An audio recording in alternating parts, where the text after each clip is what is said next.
नमस्ते गुरुजी। जय गुरुजी महाराज। जय गुरुजी सासंगत जी। शुक्राना। गुरुजी महाराज द मल्टीलिंगुअल सेवादार टीम आप सबका स्वागत करती है। आज एक बार फिर गुरुजी महाराज की संगत, गुरुजी की ब्लस संगत शशि बोरा आंटी जी उपस्थित हैं संगत शेयरिंग के लिए। आइए गुरु परिवार के साथ हम सब मिलकर उनका स्वागत करें। जय Guruji. Shashi Bora aunty, over to you, please संगत शेयरिंग करें। जय गुरुजी। जय गुरु जी अंकल। गुरु जी को मेरा प्रणाम और गुरु जी की आई हुई सारी संगत को मेरा बहुत बहुत नमस्कार।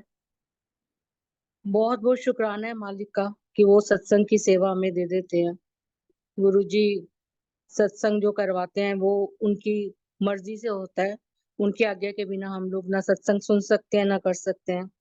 गुरु जी खुद ही सुनवाते हैं, खुद ही बुलवाते हैं और खुद ही फिर हमें ब्लेस करते हैं। हमने कुछ नहीं करना होता, सब कुछ करने वाले वो ही हैं। उनकी आज्ञा के बिना हम कुछ नहीं कर सकते। गुरु जी हमेशा हमारे अंग संग होते हैं। बस गुरु जी लाइट है, एक सुप्रीम एनर्जी है। गुरु जी ओम है। आपको बस उनकी होने का एहसास होना चाहिए। जितना आप गुरु जी से कनेक्ट होते हो, जितना आप गुरु जी के साथ जुड़ते हो, आपको फील होना शुरू हो जाता है कि गुरु जी आपके पूरा समय आपके अंग संग है। आपके हर काम में, आपकी हर सोच में, आपकी हर बात में गुरु जी आपको समझ आएगा कि गुरु जी आपके साथ है। गुरु जी कहते थे मैं तो लाइट हूँ, लाइट से आया हूँ, लाइट में चला जाऊंगा। तो जो गुरु जी का ओरा है, एनर्जी है, ये ओम है, लाइट है, ये सब हमारे अंग संग है। बहुत बहुत शुक्राना है कि जो गुरु जी ने हमें अपनी संगत बनाया, ये उनकी बहुत बड़ी हमारे ऊपर ब्लेसिंग है।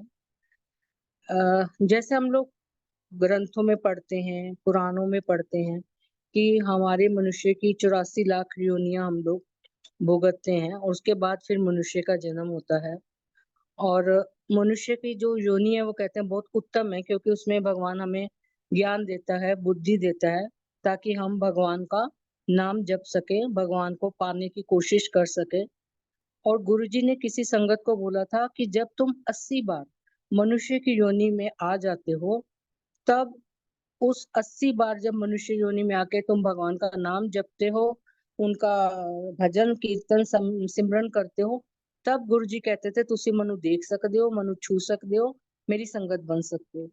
तो अब पिछले जन्मों के तो किसी को भी नहीं पता हमने कितने जन्म वेस्ट किए या कमाई करी, लेकिन हमें इस जन्म का तो पता है कि हम इतने भाग्यशाली हैं कि हम गुरु जी की संगत बने हुए हैं, गुरु जी की शरण में हैं। और गुरु जी से यही अरदास करते हैं कि गुरु जी हमें हमेशा अपने चरणों में रखना, हमें हमेशा अपने संगत बना के रखना। हम लोग जब गुरु जी के पास आए थे तो मैं अपना सबसे पहले वाला सत्संग हमेशा वहीं से स्टार्ट करती हूँ। जब हम गुरु जी के पास आए थे तो हमें गुरु जी के बारे में कुछ भी नहीं पता था। बस ऐसे ही किसी ने बोला कि दिल्ली में कि एक गुरु जी हैं, हम वहां जाते हैं और हम बड़े खुश हैं। तो वो ही बात, बस इतनी सी बात सुन के हम लोग गुरु जी के दरबार में पहुंच गए। हमें कुछ भी आइडिया नहीं था कि गुरु जी कैसे हैं, क्या उनका तरीका है, कैसी संगत है, कुछ भी नहीं, और हम ब्लैंक थे एकदम और चले गए। जब हम थर्सडे को फर्स्ट डे गए थे तो गुरु जी ने हमें बहुत अपने पास आगे आगे चरणों में बिठाया। और हम लोग तो वो पागल ही हो गए थे गुरु जी का रूप देख के, गुरु जी की वो फ्रेग्रेंस जो हमने फील करी, गुरु जी का जो वो ओरा था।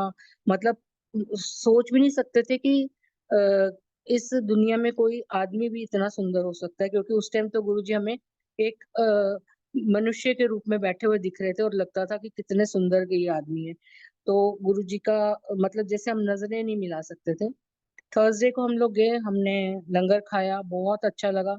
फिर फ्राइडे की वेट हुई, फ्राइडे फिर शाम को गए। फिर से सेवादारों ने हमें गुरुजी के पास आगे आगे बिठाया।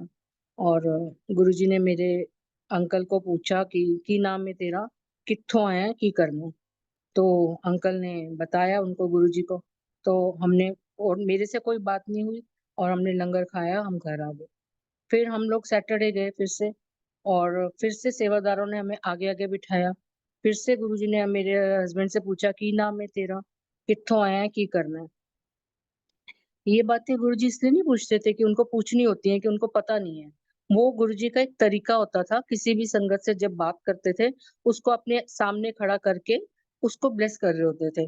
गुरुजी कहते थे जब तुम मेरे पास आते हो, मुझे माथा टेकते हो, तो तुम्हारी जन्मों-जन्मों की फाइलें खुल जाती हैं और गुरुजी को सब पता होता है कि कौन कहाँ से आया है, क्या सोच के आया है, इसके मन में क्या चल रहा है, इसकी प्रॉब्लम क्या है। हमारी भी एक प्रॉब्लम चल रही थी, लेकिन वो उन 3 दिनों में तो मुझे वो प्रॉब्लम वहाँ बैठ के कभी याद भी नहीं आई और मैं तो उस दुनिया में इतनी खो गई थी। और जब सैटरडे को हम लोग बैठे तो गुरुजी के आए अपने जैसे दरबार में, अपने रूम से चोला बदल के, तो मैं एकदम पास बैठने लगी तो गुरुजी ने मेरे को बड़ी ज़ोर से बोला, "चलो पीछे जाके बैठो।" तो उन दिनों पिन ड्रॉप साइलेंस होता था और उस टाइम ऐसा लगा कि बड़ी इंसल्ट हो गई है मेरी। इतनी की भी खाली जगह आगे पड़ी हुई है और 2 दिन से तो मैं यहीं बैठ रही हूँ और गुरुजी ने मेरे को पीछे भेज दिया। सिर्फ़ मेरे को भेजा, मेरा हस्बैंड को और बच्चों को नहीं भेजा। और मैं ना पीछे बैठ के थोड़ा परेशान हो गई, रोना शुरू हो गई कि भई कितना खराब लग रहा है मेरे को, ऐसे डाँट दिया। और फिर जब गुरुजी उन दिनों अपने हाथ से प्रसाद देते थे और वो हम लोग मंदिर के बाहर जाके खा के हाथ धो के वापस आते थे। तो जब मैं वो प्रसाद बाहर खा रही थी तो पुरानी संगत की आंटी ने मुझे बोला कि आप क्यों रो रहे हो? गुरुजी ने आपको नहीं डाँटा, आपके बुरे समय को डाँटा है, आपके बुरे कर्मों को पीछे किया है और देखना आज आपका बहुत कुछ अच्छा होगा। तो आंटी की बात से मुझे पता चलो मुझे थोड़ी तसल्ली सी हो गई कि चलो ये तो गुरुजी की वो कह रही हैं कि डाँट में सबसे बड़ी ब्लेसिंग है, तो इट मीन्स मेरी इंसल्ट नहीं हुई है, तो मुझे कोई ब्लेसिंग मिली है और मैं नॉर्मल हो गई। और जब हम गुरुजी के दर्शन करके घर आए, तो मेरी वो जो प्रॉब्लम थी वो उसी रात अपने आप खत्म हो गई। ना मैंने गुरुजी से माँगा, ना मैंने पूछा, ना मैंने बताया और ना इस बारे में कोई ज़िक्र हुआ कि भई गुरुजी ने हमसे कोई बात की हो इस बारे में। तो पहली 3 दिनों में इतना बड़ा हमारा कल्याण हुआ तो ये समझ आ गई कि गुरुजी अंतर्यामी हैं। उनको हमारी हर बात का पता है क्योंकि हमने तो कुछ बोला नहीं और वो हमारी प्रॉब्लम अपने आप सॉल्व हो गई। फिर हमने उस दिन के बाद पीछे मुड़ के नहीं देखा। गुरुजी की बड़ी मेहर है, गुरुजी की बड़ी दया है, बड़ी कृपा है कि वो बुलाते रहे और हम चारों दिन जाते रहे गुरुजी के दर्शन करने के लिए। और उन दिनों में जब हम लोग नए-नए थे तो रोज गुरुजी के दर्शन होते थे। इतने दर्शन होते थे सुबह उठ के कि बच्चे अपना सुनाते थे, मैं अपना, मेरे हस्बैंड अपना। मतलब इतना गुरुजी ने हमें थोड़े ही समय में अपनी इतनी ब्लेसिंग दी, इतना हमारा कनेक्शन गुरुजी के साथ हो गया कि मन में कोई डाउट नहीं रहा कि भई हम कहाँ आए हैं और हम रेगुलरली गुरुजी के दरबार में जाते रहे। एक बार हम लोगों ने एक कार ली और तब हमने पुरानी संगत से सुना कि जो भी कोई घर लेता था या कोई चाबी कार लेता था तो वो उसकी चाबी गुरुजी के हाथ में देते थे और गुरुजी उसको ब्लेस करते थे। तो हमने कहा चलो हमने भी नई कार ली है तो हम भी गुरुजी को देते हैं चाबी और कार ब्लेस करवाते हैं। तो उस दिन बहुत रश था मंदिर में, एम्पायर स्टेट में। मतलब इतना ज़्यादा था कि फर्स्ट फ्लोर के ऊपर भी जो एक सीढ़ियाँ जाती हैं छत तक, उन सीढ़ियों तक संगत बैठी हुई थी। तो मैं ऊपर थी और अंकल और बच्चे नीचे थे। पहले सबसे पहले बच्चों का लंगर का नंबर आ गया, वो खा के बाहर चले गए और फिर अंकल ने लंगर खा लिया और जब मैं लंगर खाने बैठी तो मुझे जो सीट मिली वो एकदम गुरुजी के पास मिली। तो जब मैं लंगर खा रही थी तो इतने में मेरे हस्बैंड लंगर खा के हाथ धो के वापस गुरुजी के पास आए और उन्होंने गुरुजी को बोला कि गुरुजी कार नवी लित्ती है या चाबी है ब्लेस कर दो। तो गुरुजी ने बोला बड़े मंदिर चलो, बड़े मंदिर चलो। तो गुरुजी ठेठ पंजाबी में बोलते थे और बड़ी फ़ास्ट बोलते थे, तो मुझे तो समझ आती थी पंजाबी बहुत अच्छे से। मेरे हस्बैंड को लगा कि गुरुजी कह रहे हैं बल्ले-बल्ले होगी। तो अंकल को लगा कि मैंने चाबी ब्लेस कराई है, तो गुरुजी ने मतलब कार के लिए बोल दिया कि भई कार ली है तो बल्ले-बल्ले होगी। तो जब लंगर खा के बाहर निकले तो मैंने अंकल को बोला कि देखो हमारी कितनी अच्छी किस्मत है, आज तो गुरुजी ने हमें बोला बड़े मंदिर चलो। तो अंकल बोलते नहीं गुरुजी ने ये थोड़ी बोला बड़े मंदिर चलो, गुरुजी ने बोला बल्ले-बल्ले होगी। मैंने कहा नहीं मैं तो वहीं बैठी थी, मैंने खुद सुना है। कहते नहीं गुरुजी ने बोला नहीं। मैंने कहा नहीं आप चलो बहुत मुश्किल से गुरुजी किसी-किसी संगत को बोल रहे हैं, तो हमें हुक्म हुआ है तो अब हम बड़े मंदिर जाएँगे यहाँ से। तो अंकल कहते हैं अगर हमें नहीं बोला होगा और हम लोग चले गए, तो वो तो डांट पड़ने वाली बात होगी। मैं ना एक बार पूछ के आता हूँ। पता नहीं अंकल के दिमाग में क्या हुआ, वैसे इतनी कोई हिम्मत करता नहीं था। अंकल गुरुजी के पास वापस चले गए अंदर। कहते गुरुजी तुसी ये है क्या कि बड़े मंदिर चलो। तो गुरुजी ने कहा हाँ हाँ घर बड़े मंदिर चलो। और आई थिंक शायद वो दिसंबर का महीना था, बहुत ठंड थी, बहुत ज्यादा ठंड थी। हम लोगों ने बहुत मोटे मोटे स्वेटर कोट पहने हुए थे। हम लोग अपनी कार में बड़े मंदिर चले गए। और थोड़ी देर के बाद गुरुजी आए। गुरुजी ने अपना पैंट और पतली सी बू शर्ट और ऊपर एक शॉल ली हुई थी। इतनी तेज ठंड में गुरुजी बिल्कुल कंफर्टेबल थे, क्योंकि गुरुजी ने इतना कहते तप और जप किया होता था कि उनकी बॉडी में बहुत हीट होती थी। गुरुजी सर्दियों में भी एसी चलवाते थे, पंखे फुल स्पीड पे चलवाते थे और ठंडा पानी पीते थे। गुरुजी का पानी एकदम फ्रीजर की जैसे निकाल के ठंडा पानी सर्व होता था गुरुजी को। उस दिन हम लोग गए, थोड़ी और संगत को भी गुरुजी ने बड़े मंदिर बुलाया था। हॉल में गुरुजी नीचे ही बैठ गए कारपेट पे, और जो संगत थी वो आसपास बैठ गई। उसी टाइम कहीं से प्रसाद भी बन के आ गया, चाय प्रसाद। गुरुजी ने का कुछ प्रसाद और भी आ गया जो गुरुजी ने हमें अपने हाथ से दिया। कुछ बात नहीं की, कुछ नहीं हमें बोला क्यों बुलाया या कोई बात नहीं। बस नॉर्मल जो संगत आगे बैठी थी जिनसे गुरुजी को बात करनी थी, उनसे ऐसे नॉर्मल बातें कर रहे थे। उसके बाद गुरुजी ने कहा चलो छुट्टी कर चलो। अब वो किस लिए बुलाया था, क्या ब्लेसिंग उस दिन महाराज ने हमें देनी थी, वो तो मालिक को ही पता होता है, क्योंकि गुरुजी के काम करने के तरीके अपने हैं। वो कभी समझ आपको आ सकते हैं, कभी नहीं आते, पर वो इतनी समझ आ गई थी कि गुरुजी ने आज कुछ हमारी बहुत स्पेशल ब्लेसिंग्स दिए हैं। कोई बहुत बड़े कष्ट थे जो उन्होंने हमें बड़े मंदिर बुला के काटे हैं। और ऐसे एक बार हम लोग एम्पायर स्टेट में बैठे थे गुरुजी के दरबार में। तब हम लोग बहुत नए थे, हमारे घर में ना गुरुजी की कोई भी स्वरूप नहीं था। तो पहली बार हमें वहाँ गुरुजी ने हुक्म दिया एक सेवादार को कि गुरुजी की काफी बड़ी बड़ी फोटोज बन के आई थी कि वंड दो। और वो सेवादार अंकल सबको एक एक दे रहे थे। तो वो हमें पहली बार गुरुजी का एक फोटोग्राफ मिला और हम इतने खुश हो गए कि गुरुजी हमारे घर आ रहे हैं। मैं पूरे रास्ते कार में मैंने उस स्वरूप को नीचे नहीं रखा कि सीट पे, अपनी गोदी में रख के कि गुरुजी आओ हमारे घर आओ, हम तो बड़े किस्मत वाले हैं, आप हमारे घर आ रहे हो। क्योंकि इतना सुना था कि गुरुजी ने बोला हुआ है कि मेरिया फोटोआं च मैं आप होना वा, जे तुसी गल करोगे तो मैं जवाब दांगा। तो ये फोटो नॉर्मल कोई फोटो नहीं है, उसमें गुरुजी की प्रेजेंस हमेशा होती थी। तो हम लोग बड़े खुशी से गुरुजी को लेके आए। और नेक्स्ट डे मैंने अपने मार्केट में एक शॉपकीपर को बोला कि भाई इसको फ्रेम कर दो अच्छे से। गुरुजी की उसको अच्छे से समझा दिया कि गंदे हाथ मत लगाना, नीचे पैरों में ना कहीं रख देना, ये हमारे भगवान जी हैं, इनकी हमारे भगवान की फोटो है, इनकी इज्जत मान से तुम अच्छा सा फ्रेम करना। तो उसने बोला ठीक है जी ठीक है, आपको 2 दिन बाद मैं फ्रेम करके दे दूंगा। तो 2 दिन बाद हमको शाम को बड़े मंदिर सॉरी एम्पायर स्टेट जाना था। तो दोपहर को हमने कहा चलो उसको फोन कर लेते हैं कि फोटो बन गई होगी तो वो भी ले आते हैं पहले, और फिर शाम को मंदिर जाएंगे। तो 12-1 बजे उसको मैंने फोन किया तो वो कहता है जी बड़े ना गड़बड़ हो गई। तो मैंने बोला क्या हुआ। कहता है कि वो स्लैब के ऊपर फोटो रखी हुई थी और सॉरी, और ऊपर से किसी ने पंखा चला दिया, तो वो फोटो उड़ के नीचे हीटर जल रहा था, हीटर पे गिर गई और फोटो जल गई। अब उसने तो फोन रख दिया कह के, और मैं तो बहुत रोना शोना शुरू हो गया हमारे घर में कि वो हमसे तो पक्का कोई गलती हो गई है, गुरुजी हमारे घर आना ही नहीं चाहते।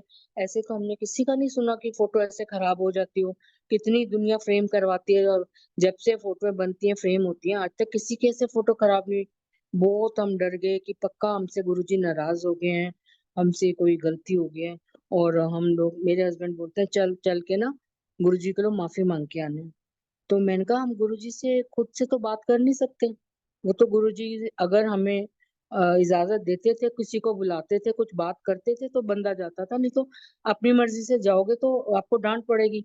तो मैंने कहा नहीं हम नहीं पूछ सकते गुरुजी से। कहते नहीं संगत के आने से पहले चलते हैं और जाके हम गुरुजी से माफी मांग के आते हैं। और मेरे को ये बात ठीक नहीं लग रही थी, बड़ा डर लग रहा था, पर अंकल बार बार बोलते हैं तो मैंने कहा अच्छा चलो चलते हैं हम लोग। तो दोनों बच्चों को लिया और हम लोग एम्पायर स्टेट पहुंच गए। अब एम्पायर स्टेट पहुंच के संगत का टाइम नहीं है, तो आप जा नहीं सकते अंदर, जब तक 7 बजे दरबार खुलेगा तभी आप जा सकते हो। अब बाहर खड़े हैं, अंदर जा नहीं सकते। तो मैं ऐसे मन में प्रेयर कर रही हूँ, मैंने कहा गुरुजी हम तो अंदर आ नहीं सकते पर आप तो बाहर आ सकते हो, प्लीज आ जाओ, हमें माफ कर दो, हमसे बहुत बड़ी गलती हो गई है कोई। मैं ऐसे 1 सेकंड के लिए मैंने आंखें बंद करके मन में अरदास करी, और जैसे मैंने आंखें खोली तो देखा गुरुजी सामने से आ रहे हैं। गुरुजी ने पैंट शर्ट पहनी हुई, स्पोर्ट शूज पहने हुए, बड़े स्मार्ट बने हुए, और गुरुजी का वो वॉक करने जाने का टाइम होता था। गुरुजी संगत के आने से पहले वॉक करके आते थे, फिर स्नान करके गुरुजी चोला पहन के फिर अपने दरबार में आते थे। तो गुरुजी को हमने मत्था टेका, तो गुरुजी बोलते किद्दां आए, क्योंकि नेचुरली टाइम नहीं था संगत का। तो अंकल ने बहुत मुश्किल, जबान सूख रही थी, मुंह से बात नहीं निकल रही थी, मेरे तो बिल्कुल ही बोलती बंद थी, मैं तो पीछे ही खड़ी हो गई। अंकल ने बड़ी मुश्किल से हिम्मत करके वो सारी बात बताई कि गुरुजी हमसे बहुत बड़ी गलती होगी, ऐसे ऐसे फोटो खराब होगी। तो गुरुजी ने बोला कि कोई नहीं, वो ਤੁਹਾਡੀ गलती नहीं है, आने वाले टाइम में ਤੁਹਾਨੂੰ मैं बहुत फोटोआं दांगा। तो चलो, ऐसे बोला गुरुजी ने, और गुरुजी वॉक करने चले। फिर शाम को हम लोग मतलब वहीं आसपास बड़े मंदिर चले गए माथा टेकने। फिर 7 बजे हम वापस एम्पायर स्टेट आए। तो गुरुजी ने हमसे कोई उस बारे में बात नहीं की। गुरुजी का मतलब बहुत अच्छा मूड था, खुश थे गुरुजी, तो हमें थोड़ी राहत मिल गई कि गुरुजी ने चलो हमें माफ कर दिया। फिर उसके कुछ टाइम के बाद गुरुजी की ना छोटे छोटे स्वरूप बन गए, जितने साइज के आजकल हम लोग कार में लोग रखते हैं, छोटे छोटे थे, फ्रेम किए हुए थे। तो गुरुजी ने वो अपने हाथ से बांट रहे थे उस दिन गुरुजी। तो गुरुजी किसी किसी को ऐसे उंगली के इशारे से बुला रहे थे, किसी को दे रहे थे, किसी को नहीं दे रहे थे। तो बड़ा उस टाइम हार्ट बीट तेज हो जाती है कि पता नहीं हमारा नंबर आएगा कि नहीं आएगा, गुरुजी ने हमें देनी है कि नहीं देनी। और फिर गुरुजी ने मेरे हस्बैंड को बुलाया, एक गुरुजी ने उनके हाथ में अपना सबूत दिया, एक मेरे को दिया। फिर 2 सबूत हमें दिए गुरुजी ने अपने हाथ से। फिर उसके नेक्स्ट 10-15 दिन बाद फिर से गुरुजी के कोई डिफरेंट ऐसे छोटे-छोटे स्वरूप बन के आए। फिर गुरुजी ने हमें बुलाया और मेरे हस्बैंड को पहले 1 दिया, फिर एक और दिया, और फिर एक मेरे को दिया। इस तरह गुरुजी ने जो बोला था ना कि मेरी ਤੁਹਾਨੂੰ बड़ियां फोटोआं दांगा, तो गुरुजी ने हमें 5 अपनी फोटो दी। और हमारी जिंदगी का वो कहते हैं ना खजाना है, कि हमारी कहते कमाई है वो पूरी जिंदगी की। उस फोटो में मुझे लगता है कि गुरुजी खुद 5 रूपों में हमारे घर में बैठे हैं, हमारे घर को ब्लेस कर रहे हैं, हमारे को ब्लेस कर रहे हैं। तो ये बहुत बहुत मालिक की मेहर है। हम जैसों पे कृपा करते हैं, मेहर करते हैं, जो हम किसी काबिल नहीं है, किसी गिनती में हम लोग नहीं आते, और गुरुजी हम पे फिर भी अपना मेहर भरा हाथ रख देते हैं। ऐसे एक बार हमको फिर किसी ने बोला कि एक्चुअली हम जो भी कुछ सीखते हैं ना, हम पुरानी संगत से सीखते हैं।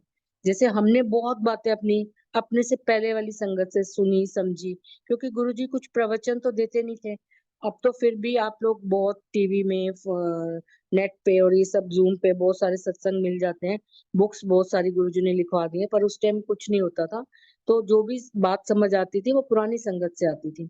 तो हम लोग एक शिव पुराण पढ़ते थे, और तो किसी संगत ने हमें बोला कि नहीं नहीं, आप ना एक नई शिव पुराण लेके आओ और गुरुजी से ब्लेस कराओ, और गुरुजी जब ब्लेस कर देते हैं उस शिव पुराण को पढ़ने से आपको बहुत ब्लेसिंग मिलेगी। तो हमने कहा ठीक है। तो हम नेक्स्ट जब मंदिर गए तो हम एक नई शिव पुराण ली हमने, और हम लोग गए। तो अभी गुरुजी अपने रूम से आए थे, अभी अपने सिंहासन पे बैठे नहीं थे, खड़े ही थे। तो गुरुजी एकदम चलते चलते मेरे हस्बैंड के पास आके खड़े हो गए, और इनको बोलते हैं कि हुनै की चुक ले आए थैले च। तो गुरुजी ने एकदम पंजाबी में से बोला, तो अंकल बोलते हैं गुरुजी शिव पुराण है, प्लीज ब्लेस कर दो। तो गुरुजी कहते हैं अंदरों ਤੁਹਾਨੂੰ बहुत ब्लेसिंगा ਦਿੱਤੀਆਂ ਹੋਈਆਂ, चलो पढ़िया करो।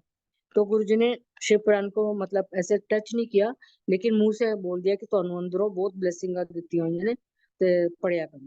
तो उस दिन से फिर हम गुरुजी की मेहर से शिव पुराण पढ़ते हैं। और मैं सारी संगत को भी यही कहना चाहती हूँ कि गुरुजी का बहुत बड़ी ये बात गुरुजी संगत को कहते थे कि शिव पुराण पढ़ा करो। अभी आजकल जैसे सावन का महीना चल रहा है, तो जो भी संगत अभी नहीं पढ़ती, प्लीज आप लोग शिव पुराण लाएं, और जरूर चाहे एक अध्याय पढ़ो, चाहे एक पेज पढ़ो, बहुत बड़ा कल्याण है शिव पुराण पढ़ने से।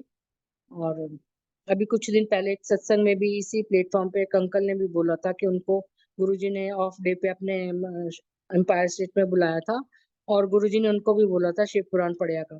तो वो अंकल कह रहे हैं कि 2001 की शायद वो बात बता रहे हैं और कह रहे हैं आज तक मैंने शिव पुराण छोड़ी नहीं, मैं रोज पढ़ता हूँ। तो ये शिव पुराण पढ़ने का हुक्म सारी संगत के लिए है, तो हम सबको पढ़ना चाहिए क्योंकि बहुत बड़ी ब्लेसिंग है शिव पुराण में। एक बार हमको गुरुजी ने एक कार्ड दिया, शादी का कार्ड था। तो गुरुजी ना वो शादी के कार्ड अपने हाथ से खुद से लिख रहे थे। तो गुरुजी ने उस कार्ड पे लिखा हम लोग वो रहे हैं, तो हम लोग लिखते हैं VOHRA, और गुरुजी ने उस कार्ड पे लिखा VOHARA। एक अल्फाबेट गुरुजी ने बढ़ा दिया और कार्ड पे हम अंकल का नाम लिख के इनको पकड़ाया और बोला कि आना है। वो शादी का कार्ड था। तो हमने रास्ते में मतलब बहुत उस गुरु जी की हैंड राइटिंग है, हमने बहुत माथा टेका और बहुत उसको चूमा कि चलो हम पहली बार हमें गुरु जी के हाथ से कुछ मिला है। तो जब हमने स्पेलिंग पढ़े तो हमें ही लगा कि गुरुजी ने बड़े सारे कार्ड्स लिखे होंगे नाम, तो शायद ये स्पेलिंग मिस्टेक हो गई है कि गुरुजी ने एक ए ज्यादा लिख दिया। तो फिर हम ऐसे थोड़े दिन के बाद किसी पुरानी आंटी संगत से बात हुई कि ऐसे ऐसे हमें कार्ड पे गुरुजी ने नाम लिख के दिया है और गुरुजी ने एक अल्फाबेट ए बढ़ा दिया। तो वो आंटी बोलती है कि आपको पता भी है इसका क्या मतलब होता है? इसका मतलब आपकी लाइफ गुरुजी ने ब्लेस करके दी है अंकल की। वो जो एक ए बढ़ाया है ना, वो आपकी लाइफ बढ़ा के दी है, आपको बहुत बड़ी ब्लेसिंग्स दी है गुरुजी ने। तो ये स्पेलिंग मिस्टेक कैसे हो सकती है? वो तो सृष्टि के मालिक हैं, वो उनसे कैसे गलती हो सकती है? मैंने अब हम लोग नए नए थे, हमें सब मिल रहा था, सब कुछ हो रहा था, लेकिन जो कहते हैं ना अंदर की बहुत गहराई वाली बातें अभी उस समय नहीं समझ आती थी। हर पॉइंट पे कोई कुछ समझाता था, कुछ बताता था, उसका मीनिंग ठीक से बताता था तो हमको समझ आती थी। तो फिर हम बड़े खुश हो गए। वो हमने शादी भी अटेंड करी थी और एक और शादी पे गुरुजी ने हमें भेजा था। वो इधर बसंत कुंज में बड़े मंदिर के पास हुई थी और जिस दिन शादी थी उस दिन बहुत बारिश थी। सुबह से इतनी बारिश थी कि उन्होंने जो अरेंजमेंट किया हुआ था, चेयर्स टेबल लगाए थे, वो सब मतलब गिर गए, कपड़े गीले हो गए, तो बहुत कुछ गड़बड़ हुई। जबकि गुरुजी के उससे ये है कि जब भी कोई आपका शुभ काम हो रहा हो और बारिश आती है तो वो गुरुजी की ब्लेसिंग मानी जाती है। तो फिर शाम होते होते बारिश बंद हो गई, तो सबने वो सब ठीक ठाक हो गए, टेबल चेयर सब सेट कर दिया। अब सबको इंतजार थी कि गुरुजी आने वाले, गुरुजी आने वाले। अब वो लॉन था, फार्म हाउस था, तो फार्म हाउस में ग्रास थी तो वो पूरी गीली हो चुकी थी, पानी छप छप करके ऐसे भरा हुआ था। तो हर कोई अपनी साड़ी पैंट ऊंची उठा उठा के संगत सब जा रही थी। तो फिर एकदम से गुरुजी आए और सब लोग हम लोग भागे गेट की तरफ गुरुजी का वेलकम करने के लिए। और गुरुजी बड़े फास्ट चलते थे, सब पीछे रह जाते थे। गुरुजी फट फट फट फट चलते चलते उन्होंने गुरुजी के लिए एक बहुत सुंदर स्टेज पे एक सिंहासन लगाया हुआ था और अंकल गुरुजी वहां जाके बैठ गए। तो जब गुरुजी बैठे तो गुरुजी बैठते थे तो हमेशा एक टांग के ऊपर दूसरी टांग रखते थे, तो आपको उनका एक पैर का शूज नीचे से दिखता था। और हम देख के हैरान हो गए कि वो गुरुजी के जो शूज थे वो नीचे से बिल्कुल ड्राई थे, कहीं पानी नहीं था, कहीं उनमें मिट्टी कोई घास नहीं चिपकी हुई थी। जबकि आप कभी भी गीली जगह में जाओगे, आपके जूतों में कपड़ों में जरूर घास की पत्तियां, कोई मिट्टी गीली और पानी चिपक जाएगा, मतलब हो ही नहीं सकता कि ना चिपके।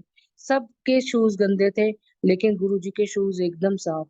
तब हमें मतलब अ, याद आई बात कि सब कहते थे कि गुरुजी जमीन पे चलते ही नहीं, गुरुजी हमेशा जमीन से ऊपर चलते हैं, क्योंकि गुरुजी जो भगवान है उनका उनका जो वजन है, उनकी जो शक्ति है वो धरती भी नहीं सह सकती।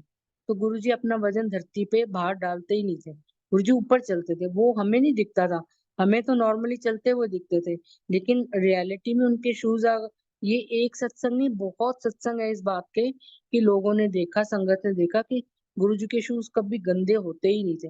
वो वॉक भी करके आके बैठते थे तो ऐसा लगता था कि अभी शोरूम से लाके जूते गुरुजी को पहनाए, इतने साफ होते थे। तो इसका मतलब साफ है कि गुरुजी नीचे पैर ही नहीं रखते थे। ये हमारे गुरुजी के भगवान होने की सारी लक्षण है। इतनी खुशबू आनी, हर जगह प्रेजेंट रहना, दिल्ली में भी हैं गुरुजी, गुरुजी जयपुर में भी दर्शन दे रहे हैं, गुरुजी एम्पायर स्टेट में बैठे हुए हैं, गुरुजी यूएसए के बारे में किसी को घर के बारे में बता रहे हैं कि तेरे घर अजय बन रहे हैं, तेरे घर अजय हो रहे हैं।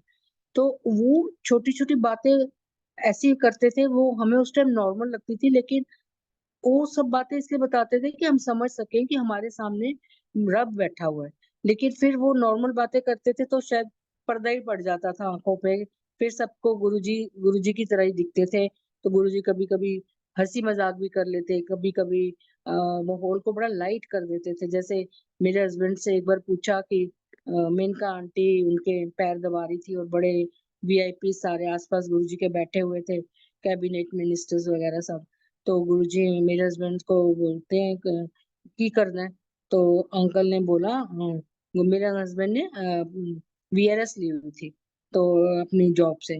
तो उन्होंने बोला गुरुजी हले तो मैं वेला वा। तो गुरुजी कहते लै एक मैं वेला वा, एक तू और वेला आ गया मैं। तो सारी संगत बड़ी जोर जोर से हंसना शुरू हो गई। तो गुरुजी ना कभी कभी बहुत इतना लाइट माहौल करते थे कि जिसको किसी को जैसे बात करने में बुलाना चाहते हैं तो वो इजीली गुरुजी से अपनी बात कर सके। नहीं तो किसी की हिम्मत नहीं होती थी, लोग अपना नाम तक भूल जाते थे कि हमारा नाम क्या है। अ, एक बार और गुरुजी ने हमें बोला कि एक मोरिया होटल या ताज होटल दिल्ली में जो धोला कुआं पे है, उनमें से एक कोई होटल था, वहां पर कोई एग्जीबिशन लगी थी। और ये राखी वाले दिन की बात है। आप जैसे राखी आ रही तो मुझे वो सत्संग याद आ गया। राखी वाले दिन उसकी ओपनिंग थी, 2-3 दिन के लिए वो एग्जीबिशन लगी थी। और ये फोटोग्राफ्स की थी, जो इंटरनेशनल लेवल के फोटोग्राफर है उन्होंने जो फोटो खींची हुई है उसको फ्रेम किया होता और उसकी एग्जीबिशन थी। तो गुरुजी ने हमें बुलाया और बोला कि जाओ तो 2 फोटोआं खरीद के ले आनी है। हमने कहा ठीक है जी महाराज। तो हम बड़े खुश हो गए कि गुरुजी ने हमें कोई हुक्म दिया है। तो वो हमने बड़े नेक्स्ट डे जाना था। फर्स्ट डे हम जा नहीं पाए जिस दिन स्टार्ट था, और हम लोग गए नेक्स्ट डे। तो फर्स्ट डे जो संगत जिस जिसको हुक्म था, तो संगत ने बहुत सारी फोटोग्राफ्स खरीद ली थी। और सेकेंड डे जब हम गए तो बहुत महंगी महंगी वाली फोटोग्राफ्स थी। अब हम लोग तो देख के हैरान हो गए कि हमें तो कभी एग्जीबिशन देखी नहीं थी ऐसी फोटोओं वाली कि इतनी महंगी होती है। तो अब हम लोग बच्चे तो फोटो पसंद कर रहे हैं और हम लोग अपनी जेबें देख रहे हैं कि इतने पैसे हैं सही कि 2 फोटो आ जाएंगी, गुरुजी का हुक्म है। तो अब वो इतनी महंगी थी उनके, जिसको भी पीछे मैं तो रेट ही देख रही थी, फोटो तो देख ही नहीं रही थी, उसके बैक साइड में रेट देख रही थी। वो जो हमें एग्जीबिशन दिखा रहा था वो कह रहा था जी ये फोटोग्राफर है, ये फलाना है, ये फलाना, हमें तो किसी का नाम ना पता कुछ, हम रेट ही देखते जा रहे हैं। फिर हम लोग एक कोने में गए, बच्चों ने को बोला अपने अपने पर्स में से देखो कितने पैसे हैं। दोनों बच्चों से पैसे लिए, मैंने अपने बैग में से पैसे निकाले, अंकल ने निकाले। हमने टोटल पैसे इकट्ठे एक जगह किए और सोचा कि इतने पैसों में जितनी 2 आ जाए तो गुरुजी प्लीज दिलवा देना। और आप सोचो कि पूरे हॉल में घूम घूम के 2-3 घंटे हम घूमते रहे, हमें समझ ही नहीं आ रहा था कि कोई सस्ती है नहीं। और हमें एग्जैक्ट 2 फोटोग्राफ्स गुरुजी ने वो दी जो हमारे पूरे पैसों में आ गई, जितने हमारे पास पैसे थे। अब वो फोटोग्राफ्स लेके हम आए, हमने अपने घर लगाई, एक ड्राइंग रूम में लगाई, एक बेडरूम में लगाई। तो हमें मतलब नहीं समझ आया कि गुरुजी ने हमें क्यों बोला होगा। हमें तो इन चीजों की इतनी पेंटिंग्स की और इसकी नॉलेज नहीं है। तो फिर एक अंकल से बात हुई तो उन्होंने बोला कि इसके बहुत बड़े रीजन होते हैं। गुरुजी जब कुछ हुक्म करते हैं, एक तो ये होता है कि आपने हुक्म का पालन ना, मतलब आपने हुक्म माना है ना, कैसे भी करके आपने वो हुक्म पूरा किया। और दूसरी बात, वो जो बर्ड्स की फोटो है ना, उसने अंकल ने कुछ हमें समझाया कि इसका कुछ मतलब होता है। तो आप इनको अपने घर जरूर रखना, आपके घर में बरकत रहेगी। तो वो गुरुजी की करनी है, क्या क्या रीजन है जो हमें किसी ने समझाया वो मैं आपको बता रही हूँ, लेकिन असल में गुरुजी का क्या वो था हमें नहीं आज तक समझ आया। लेकिन गुरुजी की ब्लेसिंग है, वो फोटोग्राफ्स हमने आज भी अपने घर में लगाई हुई हैं क्योंकि गुरुजी का हुक्म है। गुरुजी ऐसे छोटी छोटी बातें बताते थे और छोटी छोटी बातें ऐसे करवा के और हमारे लोगों को इतना ब्लेस करते थे कि हमारे प्रेजेंट के प्रॉब्लम्स तो सॉल्व होती थी, और जो फ्यूचर में आने वाली है हमें जो पता ही नहीं, वो गुरुजी उस टाइम ठीक करते थे, जो कि हमें 5 साल बाद 10 साल बाद ऐसे समझ आती थी। जब हम लोग नए नए भी गए थे तो मेरे को दर्शन हुए एक दिन। और उस दर्शन में गुरुजी ने मेरे को एक एनवेलप दिया और उस एनवेलप के ऊपर लिखा हुआ था ट्रिप टू यूएसए और उसके अंदर एक एयर टिकट थी। तो मैं सपने में वो खोल के देख रही हूँ तो खुश हो रही हूँ कि ये तो एरोप्लेन की टिकट है और ट्रिप टू यूएसए लिखा है, तो मैं तो अमेरिका गुरुजी ने ब्लेस कर दिया, घूमने जाऊंगी। और उस ड्रीम में फिर गुरुजी ने मुझे बहुत सारे ऐसे सत्संग दिखाए जो मैंने अटेंड किए हैं और मुझे समझ आ रही थी कि वो इंडिया की बिल्डिंग्स नहीं है, वो किसी फॉरेन कंट्री की बिल्डिंग है। मैंने तो यूएसए कभी देखा नहीं था, लेकिन इतना तो पता था कि वहां पर बहुत हाई राइज की बिल्डिंग्स होती है, 30-30 40-40 मंजिल की। तो मैंने वो सब बड़े बड़े घर देखे और उनमें सत्संग देखा। तो नेक्स्ट डे मैंने अपने बच्चों को बताया, मैंने कहा गुरुजी ने हमें ब्लेस किया है, तो हम तो यूएसए घूमने जाएंगे। हम इतने खुश हुए, लेकिन ना कोई हमारा यूएसए रहता है, ना हमारे पास इतने फंड्स हैं कि हम जाएं यूएसए छुट्टियों में घूमने। तो वो 1 साल बीत गया, 2 साल बीत गया, वो टाइम मतलब निकलता गया। और मैं ना इस बात को भूल गई, बहुत साल हो गए, मैं भूल गई। उसके बाद मेरे बच्चों की एजुकेशन पूरी हुई, उसकी जॉब लगी, बड़ी बेटी की शादी हुई। शादी के बाद 2 साल के बाद, शायद 2 ढाई साल के बाद, उसके हस्बैंड को ऑफिस की तरफ से यूएस से शिकागो में उनको भेजा। तो जब वो गई तो फिर उसने मेरे को बोला कि भाई मम्मी, अभी हमारा तो पता नहीं कब तक हमें रहना है, तो आप आ जाओ और अपना घूम लो यूएस से। और तब याद आया कि गुरुजी ने तो हमें यूएस से ब्लेस किया हुआ था। तो मैं फिर गई यूएस से।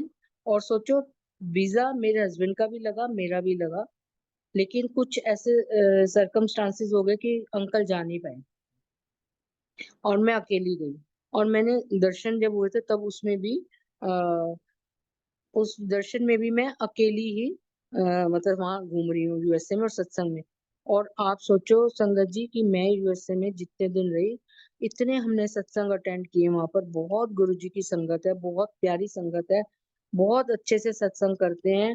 और मैंने वो सारे सत्संग अटेंड किए जो जो गुरु जी ने मुझे दिखाए थे। तो ये कुछ हमारी लाइफ में जो कुछ हो रहा है वो अचानक से नहीं हो रहा। ये सब गुरु जी की जब हम शरण में आ जाते हैं, हम गुरु जी की संगत बन जाते हैं, तो हमारी जो डोर है वो मालिक के हाथ में चली जाती है। आने वाले टाइम में हमारे साथ क्या होना है, कैसे होना है, वो सब गुरुजी प्लान करके रखते हैं।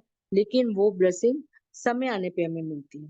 तो जरूरी नहीं कि हम उस ब्लेसिंग को हम कुछ चीजें मांग रहे होते हैं कि हमें वो मिल जाए। जरूरी नहीं कि हमें वो सब मिले जो हम चाहते हैं, लेकिन हमें वो सब जरूर मिलेगा जो गुरुजी चाहते हैं और जो हमारे लिए अच्छा होगा। तो वो एयर टिकट का एक ऐसा हुआ कि जो मुझे गुरुजी ने बहुत साल पहले दिखाया था, ऐसे ही गुरुजी ने, अभी हम बहुत नए थे, आई थिंक 5-6 महीने हुए थे हम गुरुजी की संगत बने थे।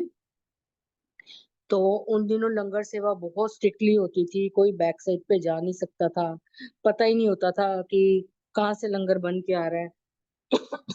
और कोई हाथ नहीं लगा सकता था, कोई बड़े मंदिर में जा नहीं सकता था वहां जहाँ लंगर बन रहा होता था। तो मेरे को एक संगत की आंटी ने बोला कि उनको गुरुजी ने दर्शन में दिखाया है कि मेरा नाम लेके कि एनु मैं लंगर सेवा जाऊंगा। और गुरुजी ने बोला हले नहीं, हले दे बच्चे बड़े छोटे ने, जद दे बच्चे बड़े हो जाएंगे ता। तो जब आंटी ने मुझे बताया तो मैं तो बहुत खुश हो गई कि वाह, मेरे को लंगर सेवा मिलेगी, इतनी मतलब बड़ी बात। हम तो अभी नए नए हैं।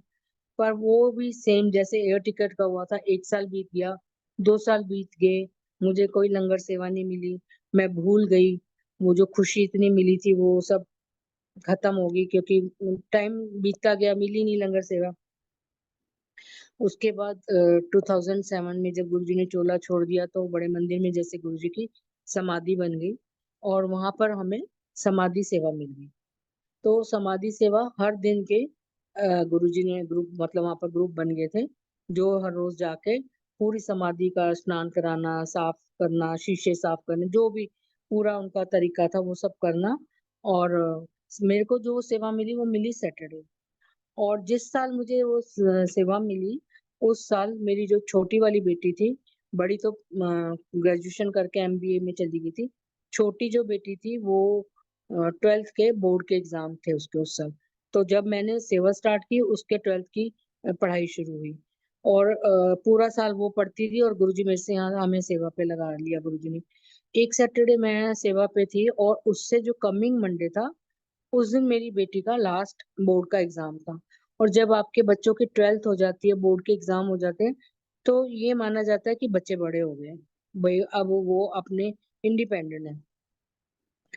तो उस सैटरडे मेरे को समाधि सेवा जैसे खत्म करके हम बैठे थे, तो शाम को दरबार लगना था।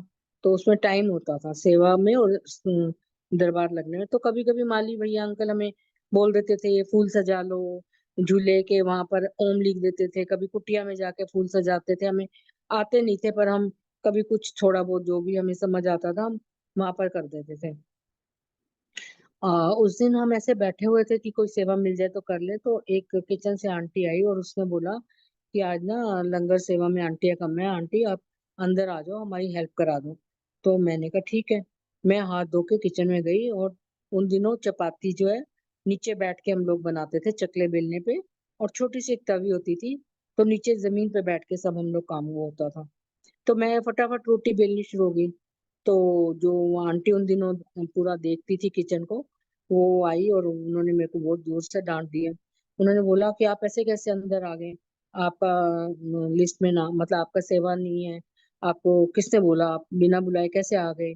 तो मैंने कहा ठीक है, मेरे को तो एक आंटी ने बोला था तो मैं आ गई हूँ, आप कहते हो तो मैं बाहर चली जाती हूँ। तो उन्होंने बोला हाँ जी आप प्लीज बाहर जाइए, जब गुरुजी चाहेंगे तब आपको सेवा मिलेगी। तो मैंने कहा ठीक है। मैं बाहर आ गई। अभी बाहर आके मैं खड़ी हुई थी तो वो आंटी वापस आई।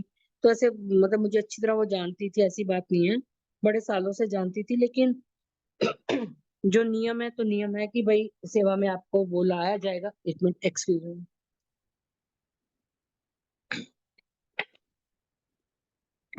तो वो आंटी ने पूछा कि आप कब से आ रहे हो, कौन सी सेवा कर रहे हो, आप रेगुलर हो। दो चार बातें पूछी और उसके बाद उन आंटी ने मेरे हाथ में 2 लड्डू रखे और बोला कि एलो मुंह मीठा करो और आज तो ਤੁਹਾਡੀ लंगर सेवा शुरू। फिर मुझे ध्यान आया कि ये सेवा तो महाराज ने बख्शी थी। सोचो जो सेवा गुरुजी ने दी, वो किसको ऐसी सेवा मिलती है मुंह मीठा करके, कि लो जी आप लड्डू खा के मुंह मीठा करो और सेवा शुरू करो। ये महाराज की मर्जी थी, उन्होंने नाम लिखा होगा इतने साल पहले, तो वो तो अच्छा लगना ही था, मीठा ही लगना था हमें। और वो सेवा में इतना रस डाला गुरुजी ने, इतना मजा आता था वो सेवा करने में, ना कोई थकावट होती थी ना कुछ। हर चपाती पे ओम बनते हैं, आज भी बनते हैं। आज भी जब लंगर सेवा में हम लोग जाते हैं तो चपातियों पे ओम बनते हैं, पेड़ों में ओम बनते हैं। गुरुजी की फ्रेग्रेंस आती है, गुरुजी की प्रेजेंस फील होती है। वो देखने में हाथ संगत के चल रहे हैं सेवादारों के, लेकिन बनाने वाले वो मालिक होते हैं। वो इतनी ब्लेसिंग्स डाल देते हैं कि वो ही लंगर संगत के लिए दवाई बन जाता है। किसी को शुगर ठीक हो रही है, किसी का हार्ट ठीक हो रहा है, किसी की कोई प्रॉब्लम सॉल्व हो रही है, तो वो तो गुरुजी महाराज की ब्लेसिंग्स उसमें डल रही हैं। उनके उनके हाथ लग रहे हैं, वो बनवा रहे हैं सब। तो ये सब चल रहे हैं। और उसके बाद क्या कहते हैं, जैसे लंगर सेवा चल रही थी तो उन दिनों में एक दिन क्या हुआ कि आ, सुबह सैटरडे का दिन था और सुबह सुबह हमारे घर में एक गुरुजी की बहुत बड़ा स्वरूप लगा हुआ है बेड के सामने। तो अंकल कहते हैं जैसे 4 साढ़े 4 से मेरी नींद खुली और मैंने देखा कि गुरुजी की फोटो की एक साइड पूरी लाल है। तो अंकल बड़े हैरान हो गए कि गुरुजी का ये फोटो खराब कैसे हो गई, पूरी ऐसे लाल जैसे कुछ जल जाता है। और आधी साइड गुरुजी की बिल्कुल ठीक थी, राइट साइड फेस खराब था और दूसरी साइड ठीक था। तो थोड़ी देर के बाद फिर से देखा तो उनको ऐसा लगा जैसे वो लाली थोड़ी कम हो गई है। और तीसरी बार जब अंकल ने 15-15 20 मिनट बाद या जब भी थोड़ी देर बाद आंखें खोल के देखा तो फोटो बिल्कुल नॉर्मल थी। तो उस अंकल को बात समझ नहीं आई कि ये फोटो के साथ ऐसे कैसे हो गया कि देखते देखते लाल हुई, देखते देखते ठीक भी हो गई। तो सुबह के टाइम ऐसा था कि बात करने का टाइम नहीं होता था, अंकल को ऑफिस सब जाना था, मेरे को मंदिर जाना था। और जब मैं मंदिर गई तो गुरुजी के वहाँ चटनी प्रसाद बना।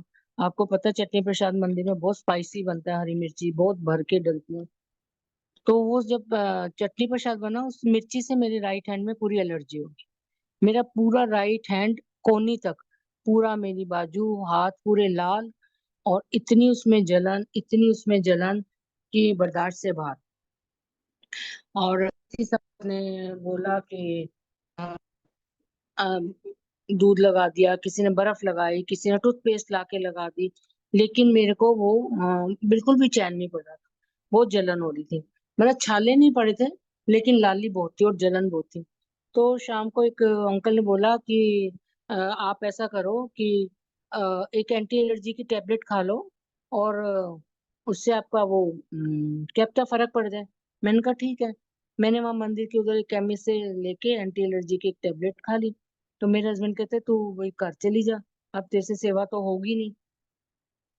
तो मैंने कहा नहीं, सुबह से है तो अब तो लंगर तो खा के जाऊंगी। और मैं ठीक भी, वैसे भी ठीक हो रहा है मेरा, तो कोई बात नहीं। और मैं लंगर खा के घर आई। तो बाद में अंकल जब आए तो उन्होंने बताया कि देख, इस जो सुबह मुझे दर्शन हुए और जो तेरे साथ मंदिर में हुआ, इसका मतलब है कि तूने आज किचन में जलना था। है, तेरी स्किन पूरी लाल होनी थी। पर गुरुजी ने वो सुबह ही जलन अपने ऊपर ले ली। ना मेरी स्किन खराब हुई, ना छाले पड़े। वो एक आर्टिफिशियल, एक टेम्परेरी सी जलन दी गुरुजी ने। और बाकी पूरी जलन उन्होंने अपने आप ले ली। सोचो अगर उबलते घी या गरम सब्जी या किसी चाय से मैं जलती, तो वो कितनी तकलीफ होती है। तो गुरुजी जैसे कहते थे कि 90% कर्म मैं तुम्हारे माफ कर देता हूँ और 10% तुम्हें भुगतने पड़ते हैं, और वो भी मैं भुगता दूंगा। तुम्हारे में तो इतनी भी हिम्मत नहीं है कि तुम वो 10% भुगत सको। क्योंकि हमें पता ही नहीं हमारा अकाउंट कितना गंदा है। कितना वो 10% भी कितना पहाड़ है हमारा, जो हमसे कटेगा ही नहीं पूरी जिंदगी। तो गुरुजी उन 10% को भी खुद ही कटवाते हैं और कहते हैं कि यह कटने बड़े जरूरी ने, नहीं तो ਇਹ कैरी फॉरवर्ड होके ਤੁਹਾਡੇ ਨਾਲ ਅਗਲੇ ਅਗਲੇ ਜਨਮਾਂ 'ਚ ਜਾਣਗੇ। ਤੇ ਇਹ ਹੁਣੇ ਨਿੱਕੇ ਨਿੱਕੇ ਪੌਦੇ ਨੇ, ਬਾਅਦ ਵਿੱਚ पेड़ बन जाएंगे। ਤੇ पेड़ ਨੂੰ ਤੁਸੀਂ टप नहीं सकोगे। अभी छोटे छोटे पौधे हैं, इनको टापते रहो। गुरुजी पंजाबी में बोलते थे, टपदे रहो ते लंघदे रहो ते अगे बढ़ते रहो।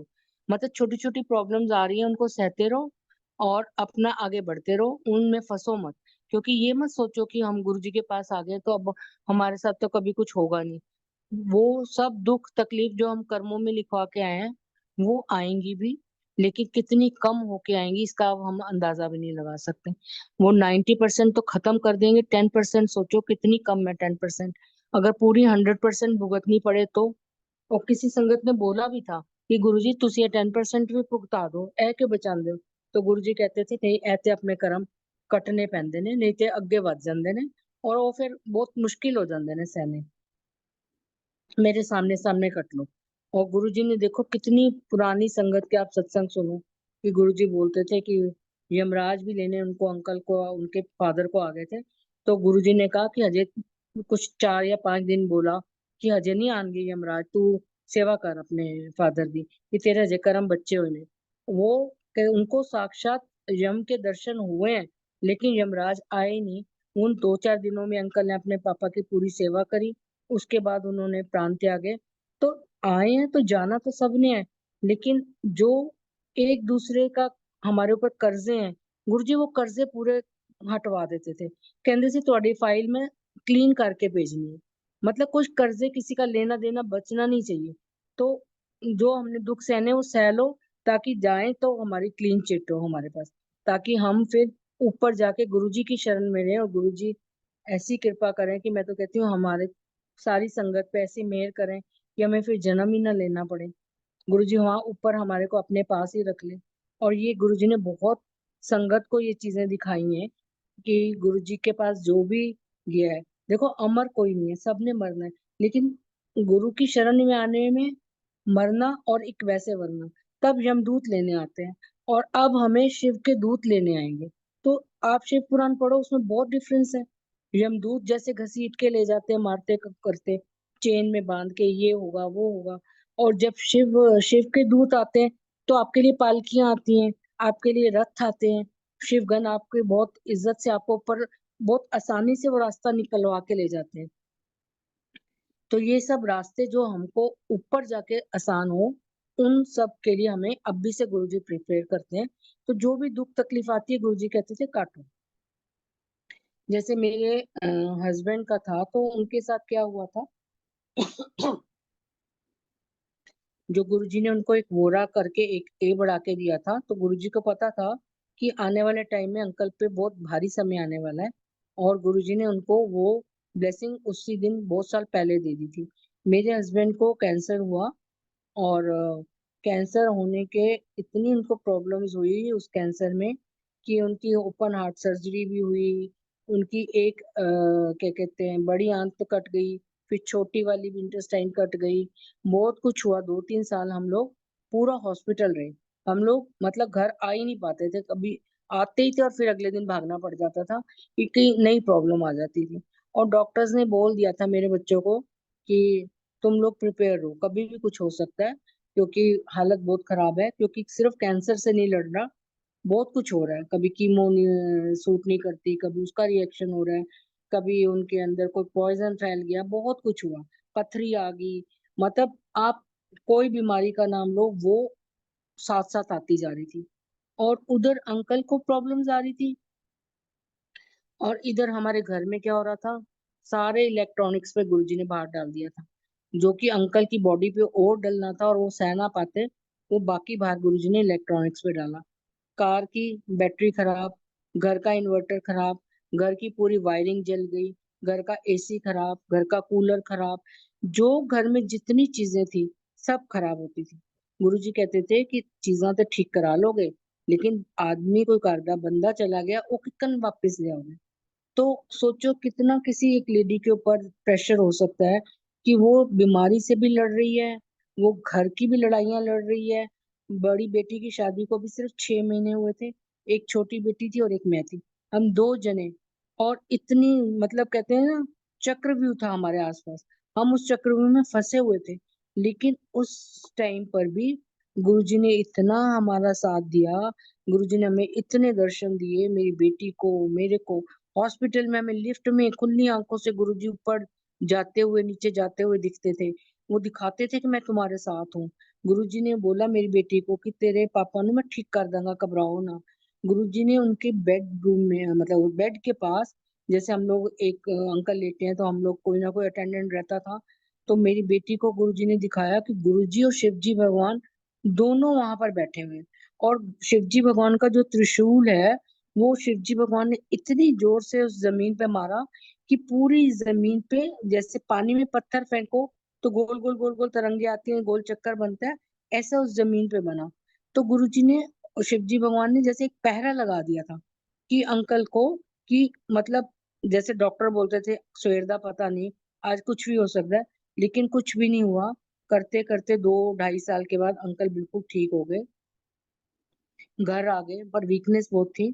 और बाद में जब टेस्ट होते रहे, 7 साल तक मेरे हस्बैंड कैंसर फ्री रहे, उनकी लाइफ 7 साल तक रही, जो गुरुजी ने ब्लेस की थी। शायद गुरुजी ने ना होते तो वो उसी टाइम चले जाते जब कैंसर हुआ था। तो कैंसर ठीक होने के बाद वो 7 साल रहे और कभी कैंसर नहीं आया। टेस्ट करवाते थे, हमेशा क्लियर होता था, पर वीकनेस थी। तो एक दिन गुरुजी ने मेरी छोटी बेटी को बोला कि अपने प्यो नु पूछ सेवा ते कदों आना है। तो मेरी बेटी ने गुरुजी को, हस्बैंड को बोला, सुबह पापा गुरुजी आपको ना सेवा पे बुला रहे हैं।